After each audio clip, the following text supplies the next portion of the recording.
आज 27 फरवरी 2026 का ऐतिहासिक दिन है।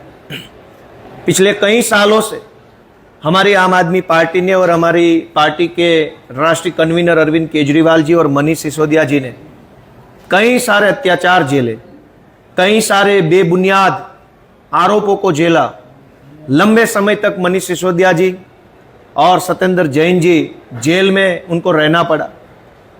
देश के सबसे कट्टर ईमानदार नेता और उस टाइम के चीफ मिनिस्टर दिल्ली के अरविंद केजरीवाल जी, भारत के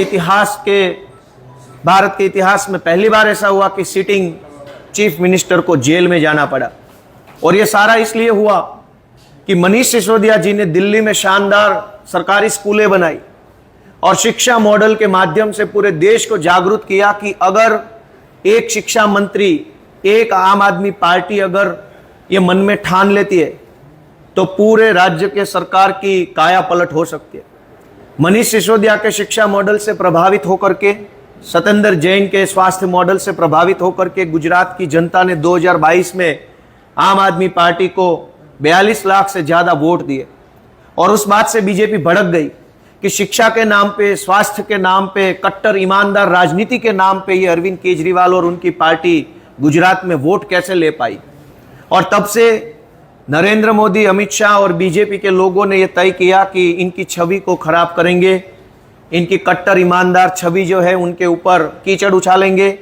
और कीचड़ उछालने के भाव से उनके ऊपर एक फर्जी मुकदमा दायर किया गया, नकली शराब घोटाला, जो कि कभी हुआ ही नहीं। नकली शराब घोटाले के आरोप लगा करके बीजेपी के नेताओं ने पूरे देश भर में अरविंद केजरीवाल और मनीष सिसोदिया पे कीचड़ उछाला। उनकी जो छवि थी कट्टर ईमानदार राजनीति और शिक्षा स्वास्थ्य मॉडल, उसको धूमिल करने की कोशिश करी।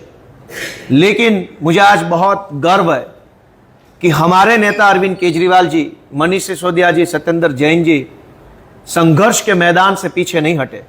वो डरे नहीं, उन्होंने बीजेपी के सामने सरेंडर नहीं किया। बीजेपी ने बहुत कोशिश करी उनको झुकाने की, लेकिन मुझे आज गर्व है कि वो झुके भी नहीं और जीते भी।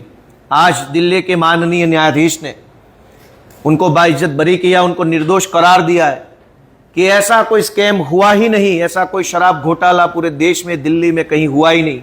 ना कोई गवाह है, ना कोई एविडेंस है, ना कोई चीज है।